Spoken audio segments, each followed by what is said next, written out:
All right, listen up, RotoGrinders. It's the ownership report here on RotoGrinders.com. My name is Chris Gimino, projected ownership analyst at RG, and joining me to go over the Week 15 numbers in the National Football League is Brit Devine. You can find him at said name on the daily fantasy sites. Brit, what's going on, man? Are you absolutely pumped for whatever COVID news is going to turn the slate on its head after this? Dude, this whole week, and I guess we could have seen this coming maybe a little bit last week too. But it's just really throwing everything for a loop. I usually do that Pro Football Focus show on Fridays. That show is great to do because we usually have all the information. Now I'm excited to do the show with you today because we have more information. The only problem is we're going to have not all the information because we know more stuff is going to happen later today, Sunday morning, things like that. So you really got to stay on your toes this week. Hey, at least we're not talking NBA. So good luck later with me with that. Yeah, I mean it's a bit of an adventure all out there in the sports landscape, trying to make predictions of all different types. Today we're talking about player popularity, and Britt, where we go on this show, since I think, is this your first time doing this show? So I have done this show, but don't get me wrong. I'm used to sending you those messages, Gimino. Hey, this guy's too low. This guy's too high. I know you hate me for it sometimes, but I'm ready to go today. It's going to be fun. No way. I don't have the ego, man. We are ready to take criticism on these numbers at all times. That's what we're going to talk about on this show. And we are going to start at the quarterback position, where Kyler Murray is playing the Detroit Lions. And folks, if you haven't watched the Detroit Lions all season long, you have not seen the fact that they are ready, willing, and able to give up fantasy points, particularly to a dangerous player like Kyler Murray. His popularity is merited, but the question I have for you, Britt, is he the most popular quarterback on the slate, or is one of these other guys going to eclipse him?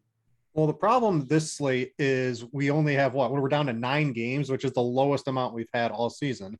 And there's really no quarterback. There's, these running quarterbacks in games that could be shootouts or could be close. We have none of those this week. We have Josh Allen. Maybe, what were we scouting him with his girlfriend at a play on Tuesday, but he's been taken off the injury report. We have all these things. I'm sort of leaning as Kyler Murray as the most popular one for a couple of reasons. One, in these games that have been blowout this season, Josh Allen hasn't always come through. If you look through some of his game logs, Kyler Murray, week 1, Tennessee, 34 DraftKings points. They blew out the Rams week 4, 22 DraftKings points. They blew out Cleveland, 25 fantasy points. They blew out Houston, 22 fantasy points. What I'm getting at is even in these games that have been blowouts this season, Kyler Murray finds a way to get it done. Josh Allen, much more inconsistent. And that bad Josh Allen has certainly shown up a lot more this year than he did last year. So if we're choosing between some of these guys, I do like Kyler Murray as the top one. The question I have for you, Gimino, in terms of stacking, who are we stacking with either of these guys towards the top with this week? Because there's no go-to number one anymore on Arizona.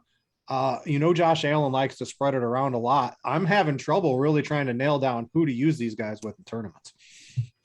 Yeah, I think we've seen on a number of different occasions situation where I saw the Wildcat taken down with just a 2 double stack and no bring back. A lot of times this season, we have seen that people getting off of the idea that we must bring it back have been pretty successful. It is certainly not the case that there is a hard and fast rule. You would know this. You studied the Millionaire Maker results. That generally speaking, we do want to run it back in these bigger tournaments.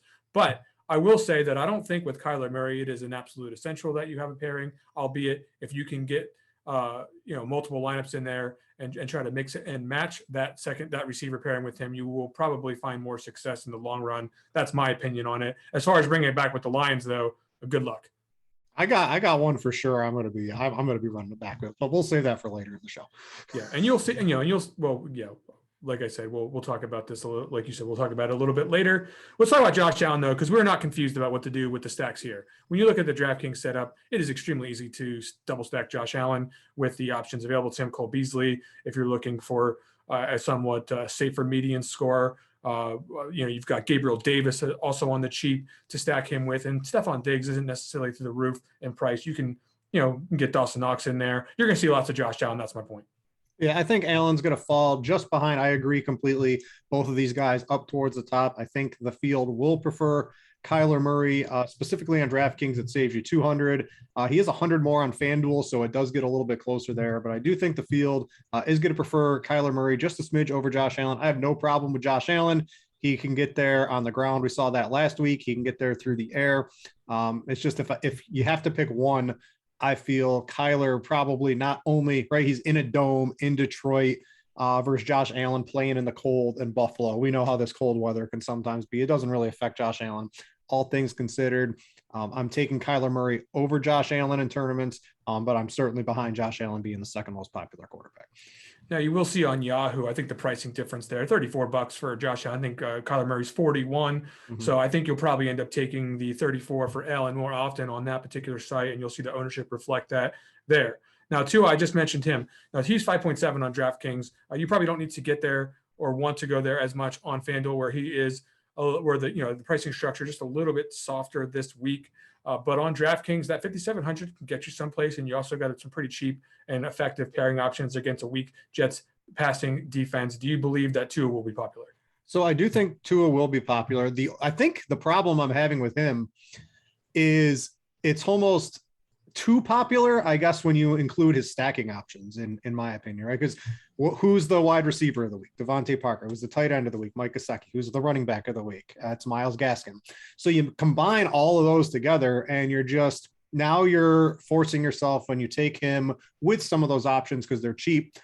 Hey, Devontae Adams looks pretty good because he's the only guy that's expensive, right? So you just end up, in these really multi-entry large field tournaments, you just really end up on a lot of the same things other people might be doing. So while I like it, just be warned that you don't do the most obvious things with the rest of your lineup. Don't play James Robinson. Don't play Devontae Adams in that same lineup, right? Do something a little bit different than the rest of the field's going to be doing when you use those Tua lineups, in my opinion. Yeah, that seems reasonable to me. Certainly, if you move down this list here, then you start to get into a little bit thinner of a tree of options, right? You mentioned Aaron Rodgers only checked in at 4.2% on the initial run here. There could be a couple of different reasons impacting that, but tell me why you think he should be up towards the top of the ownership a little bit more than he is right now at a little under 5%. Yeah, so in full disclosure, he's going to be my sub 5% crapper that I sort of talk about towards the end of the show. But I just look at the slate, right? And who's the one quarterback that has 350 and 4 touchdowns in his arsenal this week? There's maybe Josh Allen, right? But it's definitely Aaron Rodgers is really the only one I can put that on. And he's sitting there. Sure, you compare him with Devontae Adams, but MVS is not going to be popular. Allen Lazard's not going to be popular. You can't really put either one of the running backs in there unless Aaron Jones catches a couple touchdowns or something like that. Baltimore is a little uncertain. I don't know if you have a read on it. Is Lamar Jackson going to play or is he not? That might take people. I like Mark Andrews regardless either way. So you don't have to run it back in 2021 DFS, but if you wanted to, you can. I just think Aaron Rodgers, he is the offense right now. The toe is not bothering him. He is unleashing all of his skills right now in top form. They're the number one Super Bowl favorite, in my opinion, right now. They have a complete team. He just looks too low at 7,500.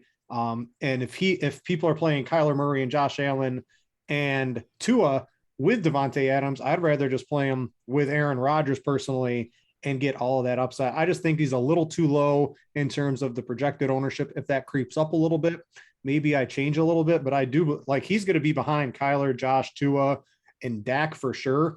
I know currently you have Trevor Lawrence over Aaron Rodgers, and I'll talk about that too. I came prepared in case we talked Aaron Rodgers earlier. But who are you? Are you really going to click Trevor Lawrence instead of Aaron Rodgers? I know the price difference is I don't know. I like Aaron Rodgers a lot. I was just about to explain how models are great, except when you use them.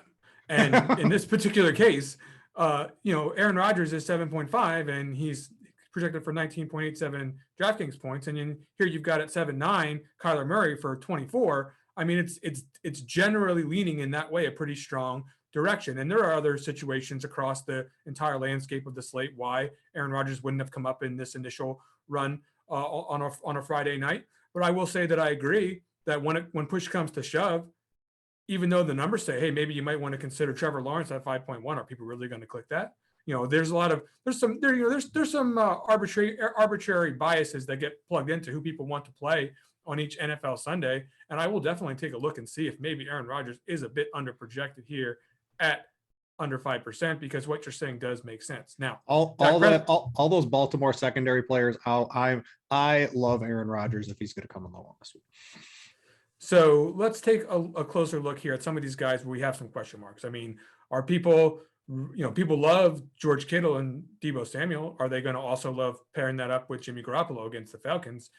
Maybe you can answer that question, because if he's coming in at 9%, I have some eyebrows raised.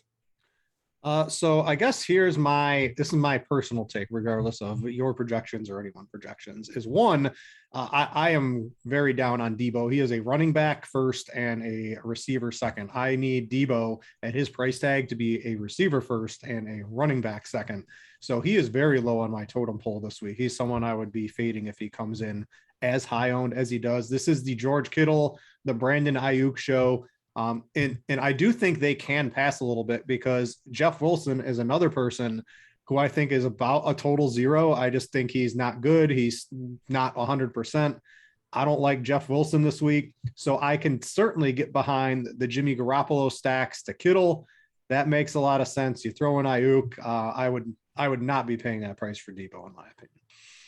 Producer, get these skull and crossbones emoji out for Brit here on the Deebo Samuel. All this guy does is score fantasy points this season, and you're giving him the old X out. But hey, look, I get what you're saying. This guy is definitely I think we're projecting him for a ton of rushing this week. I mean, like way more than we've ever projected any wide receiver in the past. And that's mostly because of, like you said, he's starting to look more like Cordero Patterson on the other side, where he's out in the backfield and they're turning him into like a lead back. But, Deebo's pretty good at scoring the touchdowns back there. That's what's been holding them up. Like you said, maybe if we saw him get a little bit more usage in the passing game, we might have a little bit more confidence for the price tag. But I digress. Skull and crossbones on the Deebo It could come back to bite me, right? Because Deebo certainly is one of the unique skill sets in the league, with his ability to create yards with the football in his hand. He's done it last year. He's done it this year by a wide margin over everyone else. So that is my personal take. I want him getting 7 to 10 receptions, not 7 to 10 rushes and 1 or 2 receptions. That's just not going to get it done for me right now.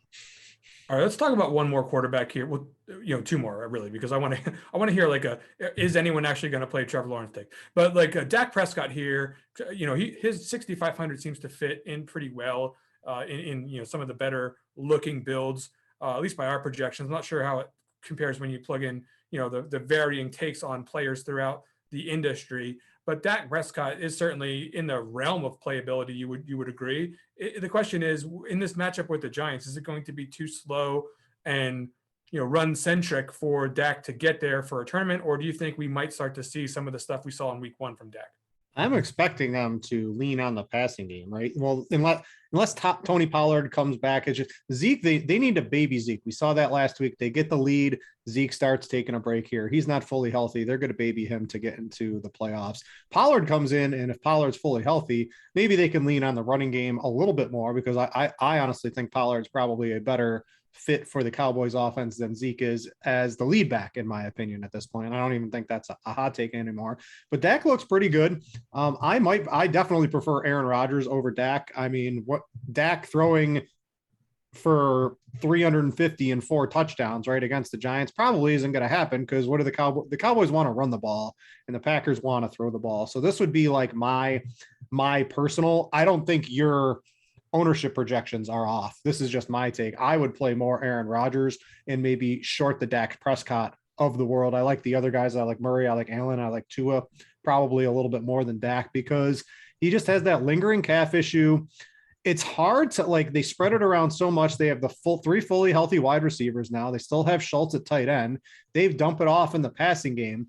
You're not going to play Dak naked, right? Because he's not really running that much anymore, although he did a little bit in the last game. So it's just I feel like if you're playing multiple lineups, you're throwing a few of those, more than a few, in the garbage in an attempt to get the correct stack. Not something I like to do too often here. I'd like to have the more narrow tree. Aaron Rodgers to Devontae Adams. I know I'm going to get my points. Dak to whoever, a little bit more difficult without that rushing upside. So me personally, I'm a little bit more down on Dak. The Giants are the cure-all for everything. That's just my take on it. Okay, so speaking of skull and crossbones, Urban Meyer is now no longer with us in the NFL sphere. The number 1 overall draft choice, Trevor Lawrence, has been putrid under his leadership. Do we think he has absolutely anything to do with Trevor Lawrence's performance this season? We certainly got a good matchup coming up here for Lawrence, and this is why I ask, because he's checking in with a couple of points here. Ownership wise, is this real? Are people going to play him, and does he have any chance at all of actually producing fantasy points? So I'll talk about this more later. I guess my main take is the Jaguars. Sure, they're not good, but that team has not been trying for maybe 3 or 4 weeks, in my honest opinion. They will certainly be trying this week. So I like plenty of the Jaguars, and this is also likely your highest leverage spot to get a pass game over a run game. All right. Well, speaking of leverage spots, Britt, if we want to go ahead and get leverage spots, we can go ahead and sign up for RG Premium and get access to all of the information, including the ownership projections, which are going to update after the show and be available at your leisure. Go ahead and click the green box top right of RotoGrinders.com. Get yourself a subscription as we move on to running back. Now, at running back, you mentioned James Robinson. I have him at 31% right now. The only concern of mine is that for some reason, people have been drinking heavily before they make their lineups, and they'll actually go over this mark and get themselves obsessed with the Jaguars running back as the stone chalk of the week. I have some reasons to believe that it's correct to be interested in him, but also the ownership does concern me. What do we do here, Britt? Is he going to be the chalk, and do we actually want to be involved with James Robinson chalk? So I think how many people that play, what percentage of DFS players look at any sort of content, listen to something, follow something on Twitter, right? Play seasonal fantasy, because everyone's going to be playing James Robinson this week if you're involved in any of that stuff this week. I think the 5,400 on DraftKings, right? People will, if they're in that range, they will definitely play James Robinson over Myles Gaskin. So like they're going to take that. You've got Carlos Hyde out. You've got the coaching change. I think it's going to be pretty high at 5,400. It's a great spot. I was looking at the Blitz. The Blitz has them well over 100 yards rushing. It's just a total smash spot, in my opinion, if you believe the Jaguars offense can actually do something this week. I'm on board with him being the highest owned running back. Where do you stand on that? It seemed like you were being cautious with his ownership and expect it to be higher. What's your take on him this week? Well, it's because of the pricing structure being a little bit limited. And you look at the rest of the options that are on this slate, and you're just not finding a ton to fall in love with. I mean, people are certainly not all that much more excited about $4,700 Michael Carter than James Robinson, right? Like Myles Gaskin, was not even sure he was going to be available this week until recently. And of course, as a play, he's not someone we've been excited about all year long. I mean, Jeff Wilson, what's this guy got? How many times this guy got to fail before people start to lose interest in him? Javonte Williams has been a little bit banged up, but Saquon Barkley's on the Giants, for God's sakes. So, I mean, you go down this list, and there's not a lot to get excited about. So my concern with the ownership being low at 31 is that he's just the easy option. They're playing Houston, and he's cheap, and he has done it before. Where hasn't been that long ago since we saw James Robinson get there in the daily fantasy tournament. So that's why I think maybe 31 could be not aggressive enough. Yeah, I agree with you on DraftKings. I would even put him, you currently have him behind Najee Harris. I know FanDuel's more of like a pick 'em. But if you look at the Blitz, I know we have our own gridiron IQ. I think Robinson might even project as close, if not higher, than Najee Harris this week. I haven't seen the latest update from Cardi on that, but I almost feel like you might even want to put him ahead of Najee on FanDuel as well. I just think he's going to be high owned, the highest owned by far. And if you bump it up a little bit, I wouldn't think that's wrong at all. Sorry, messing with my mute button here. Got the dog going off in the background. But yes, I totally agree with this situation. If you, depending on who your insight is being derived from, if you are looking at the Blitz right now, you're going to see James Robinson as an absolute smash play. Our projections aren't quite as bullish on the Jaguars, and I don't think that that's a mistake. Like I think it's fair. I'll just put it to you that way. So nothing against anyone else's opinion. We're just be a little bit more conservative there. I just overall think Robinson is an easy super chalk play, and someone that he's going to be so popular that you have to at least consider how much exposure you want. Mm-hmm. The problem is after we play him, Gimino, because I was trying to find, filling in for Tuttle, trying to find a lower owned running back.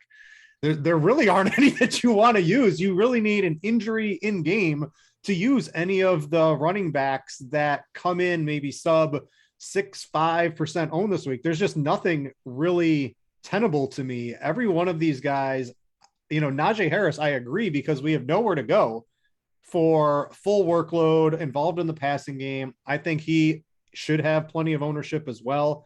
On DraftKings, it's a little tougher because then you can't get the George Kittles or the Devontae Adams or high price quarterback into your lineups if you use Najee. But I like Najee right behind that. Jeff Wilson, I think Jeff Wilson is not 100% and also not good.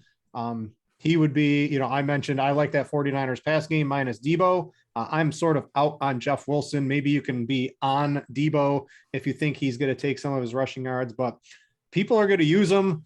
That sounds great to me because I don't really believe in Jeff Wilson. So I'm sort of happy to see the ownership high on him because that's a blessing in disguise for me, in my opinion.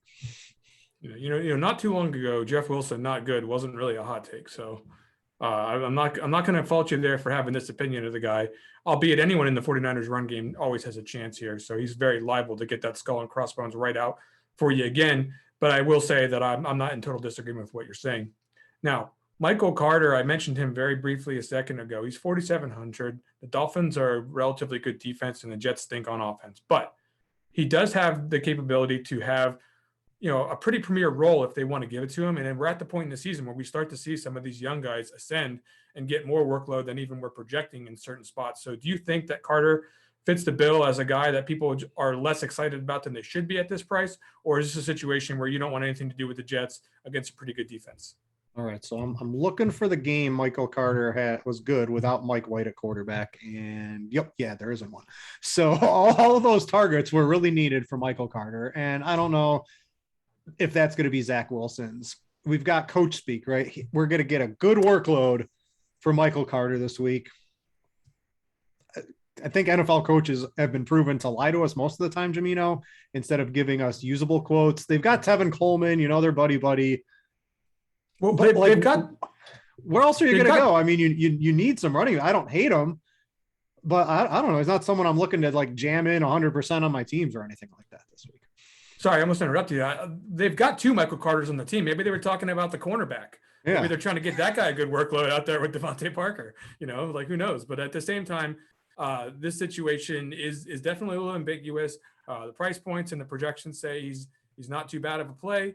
The fact that he's a Jet and there's a good opportunity that Zach Wilson's bad and unable to produce offense without touchdowns. You could be in a tough spot in tournaments here with a guy like Michael Carter. Okay, so you mentioned Zeke. We won't rehash what's going on with Zeke. You don't sound too excited about the upside here with a guy like Zeke. Is there anyone down this list that you do have excitement for the upside? Maybe Saquon. He's going to get some checkdowns. All these backup running backs for the Giants were stealing all my checkdowns last week for Saquon Barkley. So they need to keep the game close for him to get his full allotment in the passing game in the fourth quarter. Bit of a stretch to think the Giants are going to be able to keep it close. The problem, Chris, is there's literally nobody you want to use this week. Where are the running backs from 3 weeks ago when we had about 15 we wanted to use? I need that back because this is pretty tough. Talking through this with you on the show, right? The skull and crossbones, Michael Carter, skull and crossbones, Jeff Wilson, skull and crossbones, Zeke. I have no running backs left to use, Gimino. It's James Robinson. Gaskin can get there, right? But there's some ways he might not get there as well. It's really tough at the position. So I would find myself personally going overweight James Robinson, overweight Gaskin. I still like Najee. Maybe on the lower end, I think Saquon is still a little bit interesting. He could certainly get there. If Mixon's going to be the lower owned one, he's had a bad couple of weeks. That recency bias. I talk about that all the time in the Millionaire Maker articles. The guy sucks 1 week, we go back to him. If he sucks 2 weeks, we forget about him. So that's why Mixon's ownership's coming in a little bit low. That's about really it. And then everything after that, you really need something to happen in game to really get that upside projection that you're looking for. How would you feel about Chase Edmonds if James Conner for some reason wasn't available? For sure. He would shoot up. He'd probably be like what, the second or third highest on. He'd be right Yeah. behind James Robinson in terms of who we want to use this week without question. I don't know. I don't really think that's going to happen. Yeah, although what's probably going to happen is they'll just like slide Benjamin into James Conner's like rushing load, and then you just have Chase Evans for whatever he was going to be. Who knows? When I it's haven't 30-7 in the fourth quarter, I don't expect either one of those running backs to be getting touches. All right, so we've established that running back's bad. Even David Johnson, who like we have like a little bit of ownership on just because there wasn't supposed to be Rex Burkhead. Well, now it looks like we just added Rex Burkhead to the Linus page, so we can't even rule out Rex Burkhead yet. So that's he was my crappy player I was going to go with, but I got another one for you a little bit later. Okay, well, we don't know that Burkhead's going to be available, so maybe you can still talk about him. Okay, so speaking of guys like Rex Burkhead, these are the kind of guys that we do not have to talk about or look at on Thrive Fantasy. Come prop up on Thrive Fantasy this football season, Britt. They're going to be doing fantasy sports and esports for props. You've seen this, I'm sure. You've seen it around RotoGrinders all season long. Stop doing research on Rex Burkhead and get over there and start looking at the top tier athletes with the biggest impact on the game. Choose 10 out of the 20 available players to build your lineup. Each prop's going to be assigned a value for the over and the under based on how likely it is to hit. Hit the most props and you'll rack up the most points and obviously win your share of the prize pool. Use promo code Grinders when you sign up today, and you will receive 100% instant first deposit match up to $250 plus a bunch of contest tickets. 2 for $20. If you get $100 to $499, they'll give you 4 free tickets for $20, and then 6 free tickets if you go with $500 more. So go download the Thrive Fantasy app in the Play Store or the App Store, thrivefantasy.com, sign up and prop up today. Gimino, let me jump in here real quick. Let me tell you guys, I got to give props, sorry for the pun, to Chiefs Prop Shop in the Discord. If any of you guys are premium members or you just hang out, Chiefs in there 24/7 talking Thrive and other sites. I'm in there. I usually stick to football. That's where I am on there. Go check that out in Discord. It's free for everybody. Chiefs Prop Shop get you all the goods for any of the props. And honestly, Chris, I am starting as soon as we get sports betting here in New York. I like sports betting. I like props. Especially as you have less time in life, maybe as you get a little bit older, seems a lot easier than trying to figure out, should I play David Johnson or not, right? Hey, look, this is why Thrive Fantasy is a place you might want to get to, Britt. So you head over there and help those guys out and just start kicking some ass. Okay, speaking of props, we got 90.5 receiving yards as a prop, but more importantly, we're showing minus 153 as the touchdown prop for Davante Adams. Britt, I don't know if you know how odds work. You're supposed to have a plus odds for touchdowns. So Davante Adams is pretty good at football. They're expecting a lot of fantasy points, rightfully so. Are you going to play him at high ownership? So before we lost the Rams game, my very take of the week was going to be play Davante Adams over Cooper Kupp in tournaments. Unfortunately, we can't do that anymore because everyone is going to be playing Davante Adams. I think he's obviously right. You look at he is absolutely down. This is why I like Aaron Rodgers, because Aaron Rodgers is on fire. Davante Adams is on fire. There's no other wide receiver you could legitimately look at. Maybe I could see like a Deontay Johnson, like he can get 12 catches for 100 plus yards and a touchdown or something like that. He's really the only other guy that stands out to me in that tier that I can actually look at and expect these monster performances. I have no problem playing Adams. You generally want to be underweight the highest owned wide receiver, except that really hasn't worked out if Cooper Kupp has been the highest owned wide receiver all season. I don't know if that's really going to work out this week either, because Adams just projects so good. This Baltimore secondary is garbage. Aaron Rodgers is on fire. I like him. I have no problem being at or even above his ownership as the highest owned wide receiver, and generally not a stance I take on that. This reminds me of like the team jam them in era of DFS, where like all these guys just keep scoring fantasy points and they just won't stop. You got Jonathan Taylor just refuses to stop scoring touchdowns.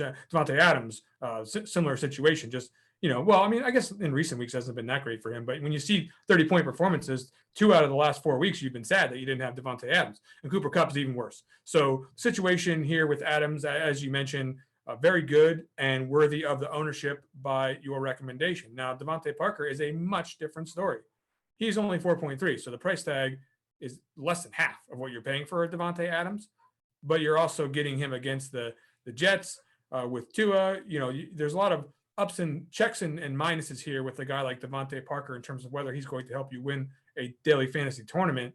Do you believe that the high ownership is merited for him? Well, sort of, some of the ownership sort of tied to Tua being highly owned, but that's also because Tua is highly owned because Devontae Parker, Mike Gesicki are cheap, and they've lost Jalen Waddle. So it's like a double-edged sword. This would be one of those things I probably wouldn't like. There's a couple other cheaper wide receivers, right? We have Gabe Davis, who's going to be a little bit lower owned. There's some dart throws you can make at the position too, I believe, to maybe get some of the upside of Devontae Parker. I would definitely play Parker over a guy like Cole Beasley if you're looking for tournament upside. I guess I'm a little bit more down on Beasley with Gabe Davis in there, Davis is like their red zone threat. He catches all the touchdowns for that team. So I do like Gabe Davis quite a bit. Parker's fine. Certainly, this isn't the cash show, but he is the cash game wide receiver for sure. Tournaments, obviously, he has some upside. You've got Gesicki on him. You can get a little weird. You can toss in an Albert Wilson or something like that if you're trying to differentiate your Tua stacks, or one of those Hail Marys that I like from a Dolphins player. But I think Parker's fine. I expect a good game. I just wouldn't unless you're playing Tua. It's just so many if you don't set settings in lineup HQ, or you don't use some common sense, right? You're going to end up with a lot of Gaskin, Parker, and Gesicki on your teams this week. If you're hand building, don't just throw all of those guys in there unless you have Tua, or God forbid a run back on a Zach Wilson team. I don't think anyone's going to attempt anything as crazy as that, though, Gimino. I'm fine with Parker. I expect the big game, big body, end zone target. Seems fine, but of the higher owned wide receivers, I would certainly be, a little bit more skeptical on him, and probably the Cole Beasley and the Deebo Samuel as guys I might be a little underweight on. So Cole Beasley, like if you were playing props last week, I should have gotten that prop shop and gave him my take that there was like no way 4.5 reception under was going to hit. Like it was over 4.5 against Tampa Bay all day long. Against Carolina, I'm not so sure. It's certainly more live to go under 5 receptions for a guy like Beasley this week, and of course the Carolina defense being pretty good. Not such a great week to expect a touchdown from him. So I'm with you there. Especially if you're not stacking Josh Allen, you probably don't want to be too near to Cole Beasley. Christian Kirk's a different story, right? We don't really, like you said, we don't really know who the number one guy is, because there really isn't one in Arizona. But on any given week, if it runs in his direction, he could have a huge game against Detroit. So how are you treating this? Is he, first of all, is he going to be popular? It looks like he is based on our projections. And secondly, are you afraid to play him, assuming that he's not necessarily the most consistent of players? I could spell Christian correctly. I'm trying to pull up his game log without DeAndre Hopkins this year. So I'm going to read this off for everybody. So we've got 5. So this was a 5 target game with 2 receptions and 25 yards with no touchdowns against Seattle. Against Carolina, 8 targets, 7 receptions, 58 yards. Again, no touchdown. Against San Francisco, 6 for 6 for 91, no touchdowns. So there's certainly a lot of variability to his outcome this week, even without DeAndre Hopkins. Are they going to play maybe Rondale more now because we know Hopkins is out for the season? All of us Rondale Moore truthers maybe can hope for something like that. Is it going to be Wesley, who just sort of runs routes and maybe takes a couple of targets away? Will they need to pass in the fourth quarter? Is Benjamin going to come in and get 50 yards and a touchdown to close out the game? So there is a lot of variability in Kirk's game. I think he's fine. I guess outside of, I'm looking at this outside of Devontae Adams, I guess I would probably rank him Adams, Parker, in terms of the guys I would want to use at their ownership. Then it's a very big drop off, in my opinion. I'd put Kirk, and then I have another drop off between Beasley and Deebo in terms of the top 5 there, and the guys I would personally want to use. Yeah, right now all these guys are clocking in close to 20%. I have to wonder. Just it's a 9-game slate, so I'm just not used to seeing this many 20% guys. Mm-hmm. But I guess that's the reason why we're seeing a little bit more of them this week. Gabriel Davis, you mentioned. Let's talk about some of these guys that we haven't mentioned, like Stephon Diggs. So The ownership with Stephon Diggs is going to be pretty high. The matchup is, it's not the most ideal against Carolina, but then again, we can expect that, the Bills are, as usual, not going to have all that much of a running game. So if they're going to be getting it done this week, and you believe they will, Diggs certainly has a good chance to be part and parcel to that. The question is, with, close to 20% ownership, if you're not playing a Josh Allen stack, are you playing Stephon Diggs? Yeah, I think you can certainly do that because he has he still got 13 targets last week. He has the ability to post these giant games. He's really only done it once so far this year. And I think his actual matchup, I believe, is reasonably tough this week against a Carolina secondary. But I still if you're, of course, you're going to play Diggs with Josh Allen, because what do the Bills want to do? They want to throw the ball over and over and over again. Eventually that volume should lead to some good games. But honestly, in terms of ownership and sort of this 20% starting at Gabe Davis, again, this is currently on Friday. This will all change by the time Saturday, by the time Sunday rolls around. But this Davis, Diggs, Deontay Johnson, I am playing Sterling Shepard, Gimino. I don't care what you tell me the ownership is going to be. I'm not playing him.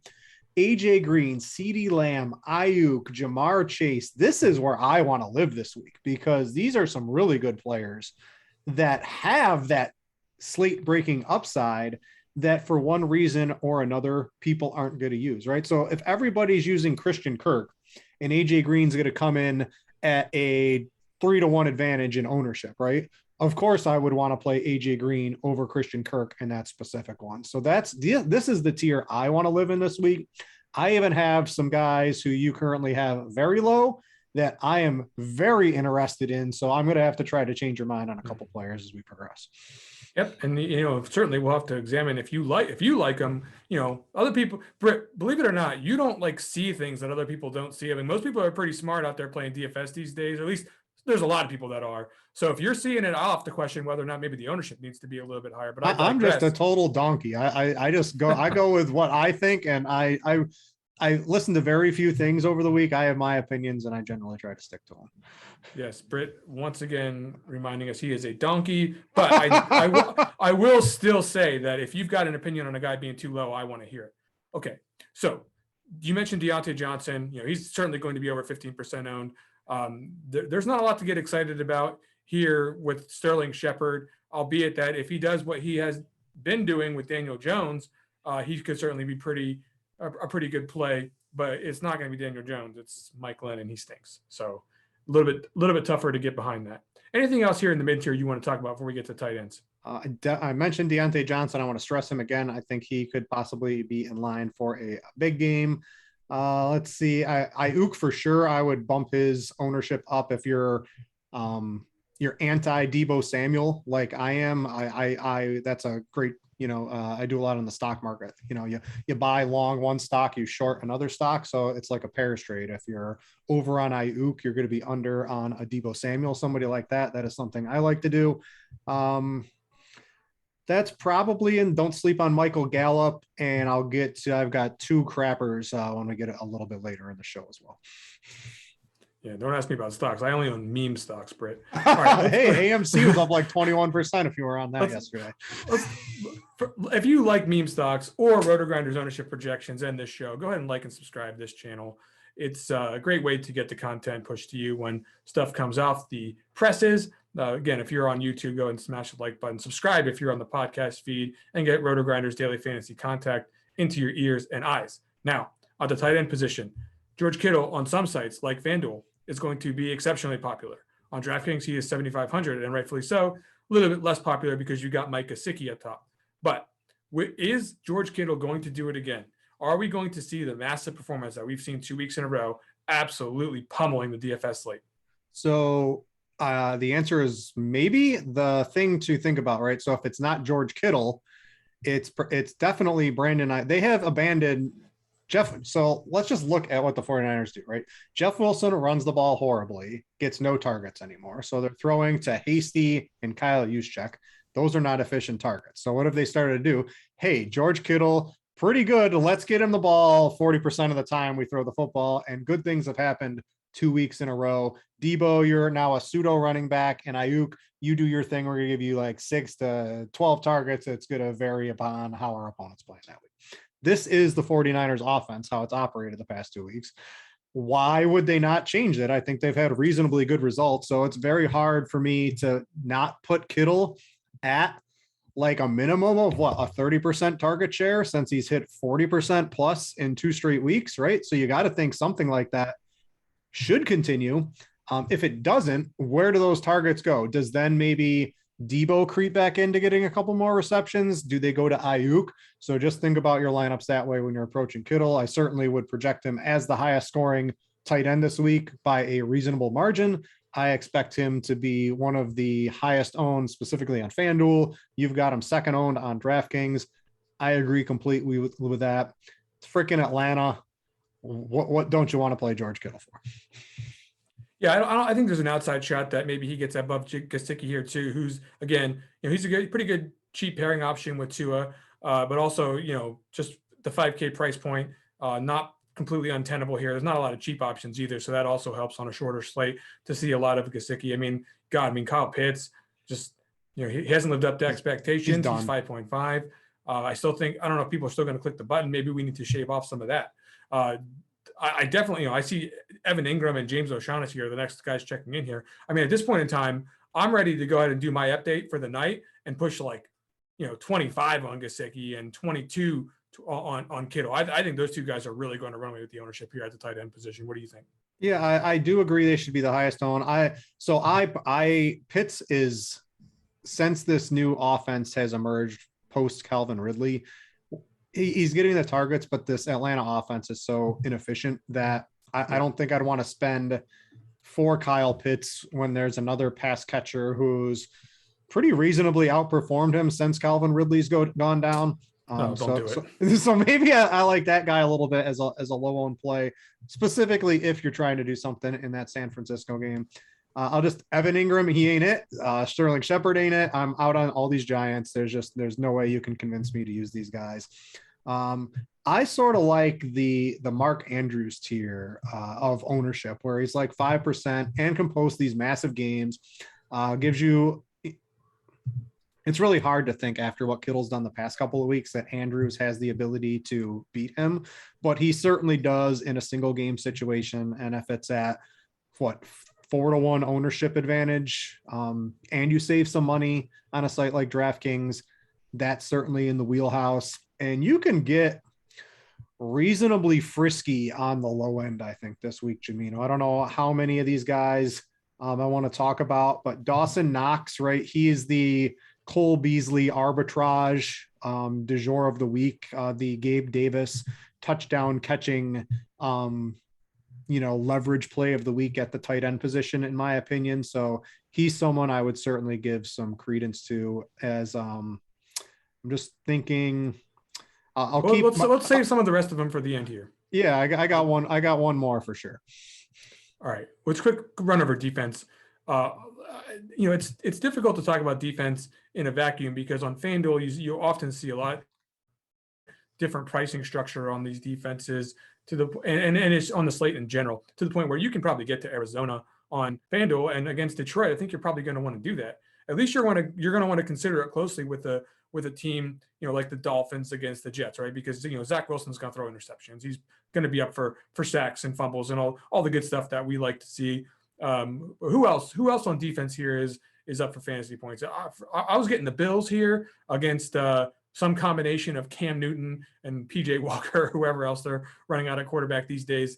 The Jaguars also checking in with some ownership. But do you think the Bills are going to be popular on DraftKings? Yeah, the Bills for sure are. They're like that mid-tier offense in a big game. They're at home. It's cold. Cam ain't it. That's obviously not happening. PJ Walker, as much as you like the XFL, Gimino, he also is not it. I regret to inform you. So, so this Carolina offense looks to be in some trouble. I think there's a reasonable expectation of multiple turnovers and sacks and all that stuff. So I like them for sure at the top. You can get pretty off the board, I think, if ownership's going to come in on like the Cowboys at 5% against Mike Glennon and Jake Fromm. Sign me up for that. I know it costs a little bit more. You have money on, I mean, you don't have the money, but there's extra salary if you want it on DraftKings this week. If you just want to get a little different, that, what do they do? They get interceptions every single game. They get turnovers every single game. They score touchdowns. I think the Cowboys have the ability to get a pick six for sure this week, in my opinion. Yeah, not a bad take at all. And again, because 3,600, it's going to be tougher to get there. I mean, if you're going to look, if you can find the extra 400 for the Cardinals, I would say that if they're really going to be low owned on DraftKings against Detroit, I wouldn't say that it's like the most beautiful spot, but just in terms of the ownership versus upside situation there with the Cardinals, I mean, there's something to be said there about, what happens if the Cardinals end up getting a lead here in this spot, and then you're really pinning your ears back and getting after Jared Goff. Could be a situation to watch there at low ownership as well. Okay, Britt, we've got to talk about low owned plays, and this is what we do each week. You know this. We're looking at the millionaire maker stuff. We're not talking about who's low owned in the 3 max, right? Like, you might not have to go all the way to the bottom to get in the 3 max, but as far as these big fields are concerned, sometimes it helps to have 1, 2, 3 guys. Well, what's the number? You tell us. How many of these low owned guys should we really be aiming for? The guys that are really in the range of making our lineup unique to try to get to the top of the million maker. So one this week, low owned, I would put it so when I look at the millionaire maker roles, I look at 5% below. You could probably squeeze that up to 7% this week because we have 9 games, right? So basically across the board, quarterback, as long as you're, I could probably bump that to 10% this week because it's just with the condensing of games and there's not really a lot of plays, but generally this year's been a very different year compared to last year. This year has very much mimicked the previous years of 2018 and 2019 when we had fans in the stands, when there were holding penalties being called on the field, because all that did not happen last year. It is all happening this year. So the average ownership has gone down very considerably this year compared to last year in terms of the lineups. Because last year we just put Patrick Mahomes with Travis Kelce and Tyreek Hill, and we play the highest owned running back, and you would just print money all of last year. None of that works this year. Run backs aren't really working. So it's last year we were around just under 5% owned or less plays per week. This year, I believe we're up to almost 2.5, which is a pretty big jump. That is one of the higher ones over the past 3 or 4 seasons. So you gotta mix it up in these ultra large field tournaments, either using rules and lineup HQ or using some common sense when you're making lineups. Yeah, and notice Britt didn't say 8, right? Like we're talking about the 2 to 3 guys. I did have the first 8 ever. Some team had 8 5% or own less players this year. That's how wonky this season has been. All right. Well, I like 2 or 3 better. Let's start with the quarterback position. Who do you like at low ownership here? So we mentioned Aaron Rodgers as definitely the guy for sure. If he's low, if the ownership is low, and I would play him over Dak pretty easily, in my opinion. So Aaron Rodgers is definitely my guy. We talked a little Trevor Lawrence. So the toilet bowl looks pretty juicy to me, honestly, Gimino, between Trevor Lawrence and Davis Mills. Mills has quietly turned in 320 plus, maybe even 24 plus point performances. A lot of those are garbage time. I don't know if we're going to get too much garbage time here, but you got Cooks and whatever else they want to throw out there at wide receiver. There's a couple other, you can mix it up in the garbage bowl, in my opinion. And it gives you maybe just getting leverage off of James Robinson. I expect Robinson to have a good game, but in the game he runs for 110 yards, but doesn't get in the end zone. The passing game for the Jaguars is all low owned. So it's just this ultra leverage, one of the biggest leverage spots I've seen. If it works, right, you got to have some stones to make it work. On the Jaguar side, you got to have even more to make it work on the Texan side. But those are probably a couple of my favorite plays here. I just wish we had a Christian McCaffrey or a Cooper Kupp to pay up for, because that's why you would want to use it. You don't have it this week, but you can still get a little creative and make it work. Yeah. Hey, real quick, I think those are pretty good options. I'm not going to add another one here, but I want to ask about Lamar Jackson. If he's out, where would you expect Huntley's ownership to check in here? I mean, is he going to be someone? We don't really need the savings, like you said, and he didn't exactly light it up against the Bears. So, what are we doing here if we don't get Jackson? I mean, he'll be 2 on this slate. 3 to 4% owned, maybe 2 to 3, something like that. I would probably put him in there as. Yeah, I think the answer that we're looking for here is that you're not saying he's ultimately the best play by a lot, and therefore, I mean, again, if you really felt like you wanted to be a pro Huntley guy, I guess you could go in that direction. Against the Packers. If this was preseason, I'd be all in. In regular season, not so much. And Packers defense pretty good. I believe they're starting to get much healthier than they were earlier in the season. Okay, so is Cordell Patterson ever going to become more of a hybrid back? Is this the game where that might actually occur? Because right now, I'm not checking him for a lot of ownership at the moment. And if he's going to be under 10% owned, I think that is a situation where we've seen him get into the range we want to see our backs get to on a relatively weak slate of backs. Tell me how you feel about Patterson. Is this going to look like a skull and crossbones take of its own? So what was I'm trying to search for it right now in real time. What was the quote where they're like, we're actively trying to rest our veterans down the stretch here. And we've sort of seen that with Patterson over the past couple of weeks where he's not that 85 to 90% explosive playmaker snap rate type of player when he was having those big games. And it's sort of pushed down, relegated to being basically a between the tackles grinder for the Atlanta Falcons. Does that sound like an explosive fantasy player anymore? So with that quote, and the coaches come out and said it, and we also have the statistics on the field to back it up. So I think that is a real thing that I would believe in, less so of the Michael Carter quote getting him a large workload, right? So I have two very specific things here. So like, could he have a good game? Could they give him some more snaps? Sure. But it seems like they're really trying to limit that personally. It is definitely tough out there under the 10% mark. So if you've got a better one, I would love to hear it. I was going to talk David Johnson. That was my guy before Rex Burkhead is questionable. So make sure to check on that one. Let me pull up a running back here. I believe I had one more. Oh, yes, I do have one. I'm going to go back about 5 years in DFS, maybe even like 6, Gimino. Can you think of what I'm talking about here? I want to hear this. If you're going back 5-6 years, I can't remember 5-6 minutes ago. So I'm going to need some help. Can I interest you in Devonta Freeman at all? Okay. All right. Okay. Yeah. Okay. I'm going to buy this. Go ahead. Yep. So he's like he is the lead running back, whatever that's worth in this Ravens offense. He's the lead running back. When he's gotten into the end zone in the past 4 weeks, he's gotten in there twice. He's hit 20 plus fantasy points in each. He's definitely involved in the passing game. His role seems pretty solid, regardless of whether Lamar Jackson plays or not. He's literally the only guy I can find down here that doesn't need some sort of weirdness in game to get there, in my opinion. He has the majority of the role. He's coming in at 5% owned or less. No matter what we talk about it here, Gimino, we're not going to get him above 5%.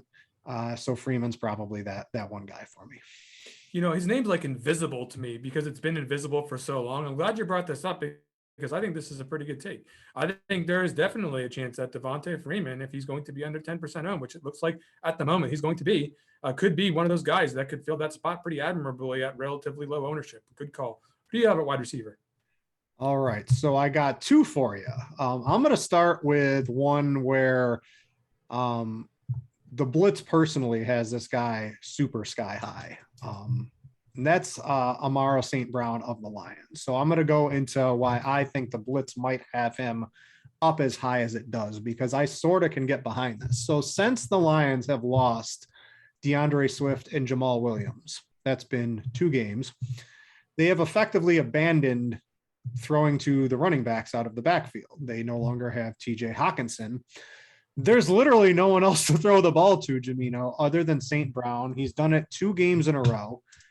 I think it's pretty silly to project 12 targets for him again or something like that he's had in the past 2 weeks. Oh, I just pulled up a quantum of St. Brown. Definitely do not want to play him. Oh, was he already in my lineup? I'm trying to find him over here on DraftKings to get his game log, but he's got double back-to-back 12 target games. He got in the box once in one of those. He's got 8 receptions and 10 receptions. He's got a run in there as well, probably on like some little pop pass or something. I don't know too much about that. But I guess the point is, I think Arizona's going to pretty much dust Detroit, and they're going to who's the creative player running back they played last week from the Lions? Oh, Craig Reynolds. This is why you got to hang out for preseason. If you hung out with us for preseason, you would know Craig Reynolds. He came in there and did the job. I called it in Slack. I said, look, he's the guy that's going to ruin the lineups of Godwin, whatever his last name is. And he did an even better job than I thought he was going to. But this, you won't see too much Craig Reynolds this week. That's for sure. Yeah. So once he gets out, they don't really pass to the running backs anymore. There's really nowhere else. I would, what do you have him at? Like 2%. I would tell you to effectively at least triple that. I think he's going to gain some steam. There are a lot of people that use Cardi's information out there, and I think he should probably gain some steam. The other one is Russell Gage, a little bit of a down week last week, but he is the number one target from Matt Ryan, whatever that's worth. He had a couple big games there. I was looking, you talk about props.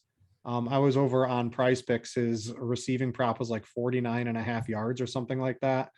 Go hit the over on that, combine it with whatever you want. He's going to get that. Thank me later. They're not going to be winning this game like they were against Carolina last week. The 49ers were one of my favorite bets of the week. I think they absolutely dust Atlanta. That means lots of targets for Russell Gage, and he will not get his snap share reduced like Cordarrelle Patterson. So give me some Gage. You've got him at about 2%. I expect that to stick. So he's sort of like my sleeper play. Look, if you think James Robinson is chalk, and you think Marvin Jones reports that he absolutely despised the way that Urban Meyer was running things, it would not be crazy to think that Trevor Lawrence and Marvin Jones are going to conspire to flex all over Urban Meyer with a nice couple of touchdowns here in this game. Now, it doesn't have to be 2. We're at 4,600. We can deal with just 1. We certainly can expect, somewhere above 5 targets for the guy. And if he actually has some success against a weak Houston defense, this ownership under 10% is going to be too slight. We have him under 5% right now. If that sticks, that is certainly one you're going to want to take a look at. Who do you like at tight end? Tight end. So we mentioned a couple. I mentioned Knox. I mentioned Mark Andrews. I'm going to get even crustier in my picks. If I guess maybe that's a word I'm going to call. Just give me one, because I save me one. All right. I'm going to throw out Brevin Jordan, who if we're going to play some of that, he's 2,800. He's literally the lowest priced tight end that you can jam into a lineup, in my opinion. 7 targets last week, 4 targets the week before. He got into the end zone last week. If I like Davis Mills, if we think this game, I think this game could maybe score some points, honestly. I think there's something happening in this game. If I want to use some of these guys, Brevin Jordan looks like he's playing the snaps, getting the targets, got into the end zone, 2,800 on DraftKings. Why not? I actually like Brevin Jordan, so that's a pretty good call. I mean, he scored a couple of times lately, so I mean, I don't know if there's going to be a huge game here, but he's cheap, so you can get it done on DraftKings. Hey, you mentioned the Arizona Cardinals, right? They don't have 4 good wide receivers right now. So what happens if you don't have 4 good wide receivers? You're not playing 4 on the field at the same time very often. That means Zach Ertz' fat ass is going to be waddling out there more often than usual.